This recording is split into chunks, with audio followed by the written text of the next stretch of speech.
Earlier, Trump had said we're going to put 25% tariffs on Canada and Mexico, two of America's largest trading partners. I think Canada probably is the single largest trading partner. So that was a shock. And then, Justin Trudeau, the Prime Minister of Canada, got down to Mar-a-Lago, met with Trump. The President of Mexico got him on the phone. So there was an immediate response to that.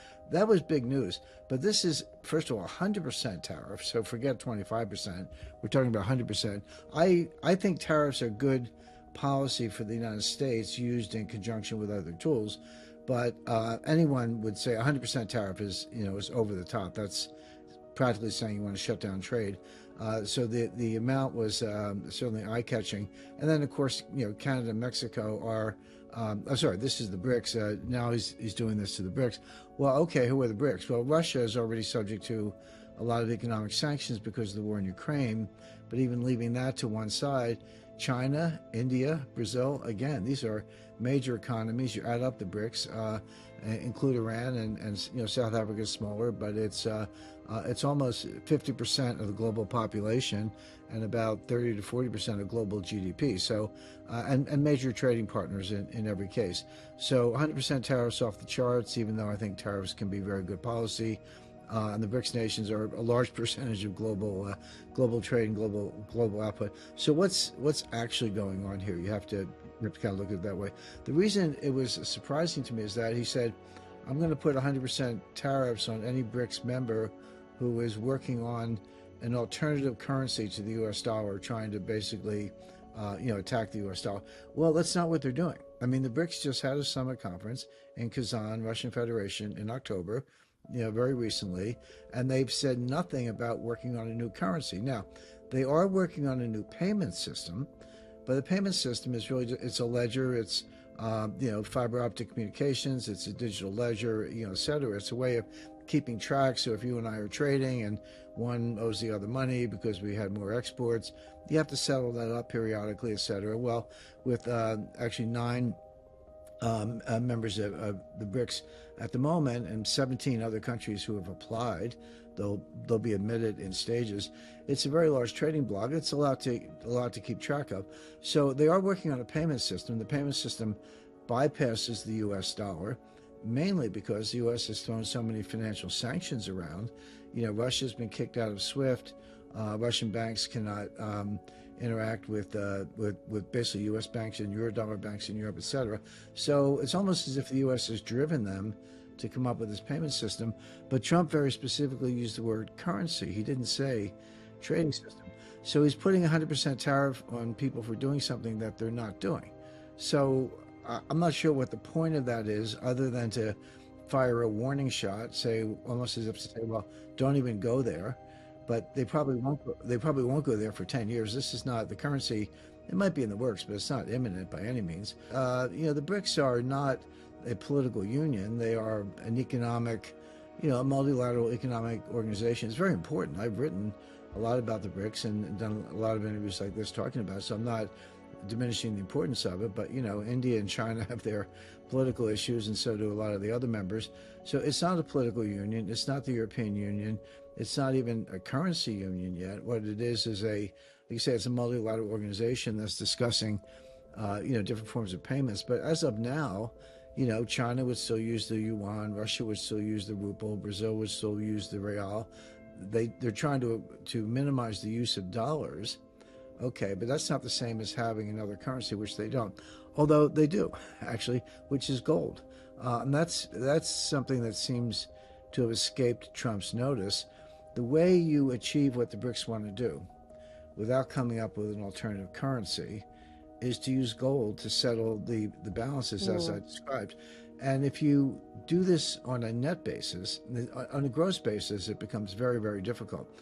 But if you just say, hey, I'll keep score, you keep score, we'll have this ledger, we'll have different currencies involved, etc.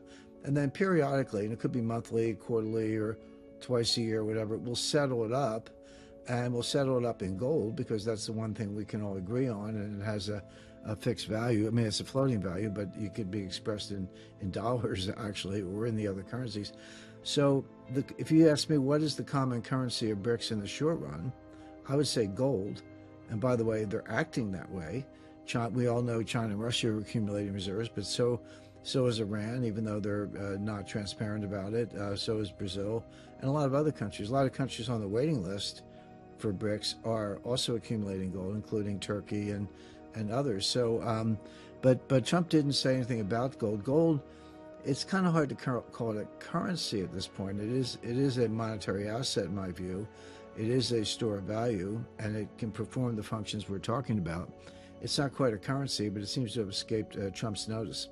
AI is already here. It's in all the places you mentioned, your car dashboard, and Alexa and Siri, and all over the place. So it's here. It's installed in a lot of systems. I know of hedge funds that are actually using AI to pick stocks. And it's not just doing some basic research or looking at footnotes and financial statements. It's actually selecting the stocks and executing the trades. I mean, there are humans who keep an eye on it, but the AI is doing the trading. It's also ubiquitous for registered investment advisors, making portfolio recommendations to clients. Traders are using AI, again, to come up with ideas to interact with the markets. So it's here. A lot of good will come from it. And I mentioned specifically applications in biomedicine and coming up with drugs for treatments, etc. I mentioned it because it's important and it's happening, but that's not mainly what the book's about. What I do, I take AI, and I know a lot about it. I've built deep learning models. I built them for the CIA. I built them privately, etc.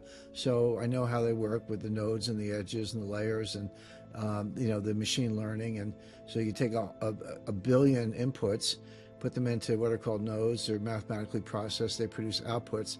The outputs then become the inputs to the next layer and the next layer, et cetera, until finally you narrow it down to some kind of recommendation. So I have a very good working knowledge of how it works. And then with GPT is just a branch of AI. It's the one that's getting a lot of the buzz lately because it can write and produce. College kids are using it to do term papers. It's maybe cheating, but they are. I mean, it's just a reality. It can talk to you. It can produce images, etc. So that's the kind of interactive front end with images and voice recognition. But it's really just a branch of AI. But I look at all this, and I make the point that, there's a lot of good that will come out of it. It's here whether we like it or not, but there's some hidden dangers. And one of the ones I point to in the stock market, there are a couple. One is we tend to anthropomorphize things like AI. Now, that just means we give human characteristics to things that are not human. So Alexa may have a nice voice, and you say, Alexa, turn down the lights, and it does, but it's not human. It's a machine. It's all math. I mean, when you deconstruct it, it's all math. It's not your friend, but we tend to treat them as friends. We give them human attributes. That means we trust them in ways that they probably shouldn't be trusted unless you know all of the flaws in them. That's really what I'm doing, is highlighting some of the flaws. So that anthropomorphization, treating them like friends when it's really just math, is a human fallacy, but it's a mistake. The second one I point to is called the fallacy of composition. Now, what is that? That's basically, what it means is that a strategy that may be very good and very smart for a single individual can be catastrophic if done at large scale. So the simple example, you're at a football game and you don't have a very good view because the person in front of you is too tall or they're wearing a hat, and you stand up to get a better view. Well, that works. The minute you stand up, you have a great view of the field. That works for you. But what happens next? Well, the person behind you stands up, the person behind her stands up, etc. Before long, the entire stadium are on their feet. Nobody has a better view because relatively you're back where you started, and everybody's worse off because you're all standing up.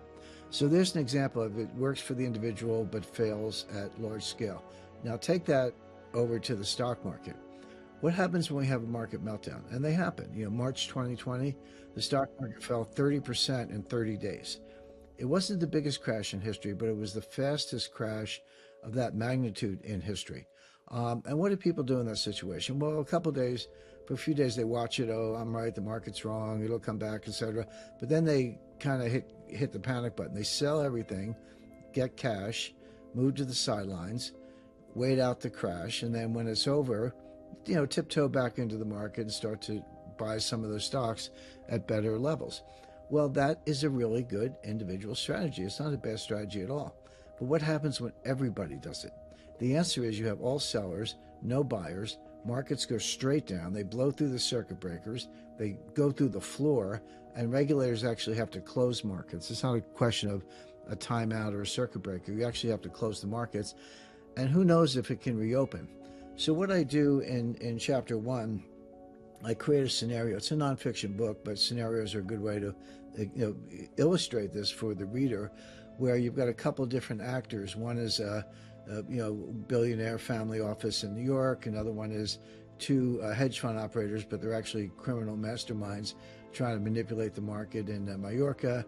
There's a cyber warfare unit in China.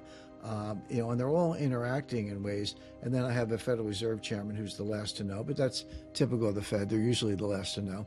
But through a combination of deep fakes, videos of the Fed Chairman saying things which he never actually said, but then he's on a plane and they can't reach him to deny the remarks, so the market believes the deep fake. It starts going down. The criminals in Mallorca, then they put in all the sell orders. But the Chinese are putting in sell orders at the same time, having waited for the market crash. They're not trying to make money. They're trying to destroy the Western economy. And then markets follow this scenario I described. There's a lot else in there.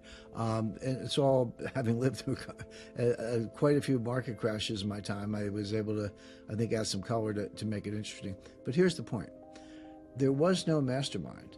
The criminals in Spain didn't know about the family office in New York. The family office in New York didn't know about the cyber warriors in China.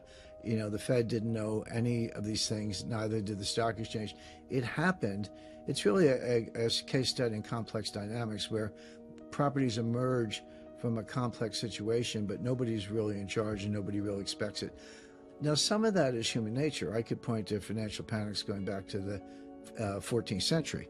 But what's new is that when you put AI on top of it, take human nature, fear and panic, and all the things we all experience from time to time, combine it with AI in such a way that there's no one to apply the brakes, no one to take the other side of the trade, etc. This will happen faster and in a more dangerous way than people realize.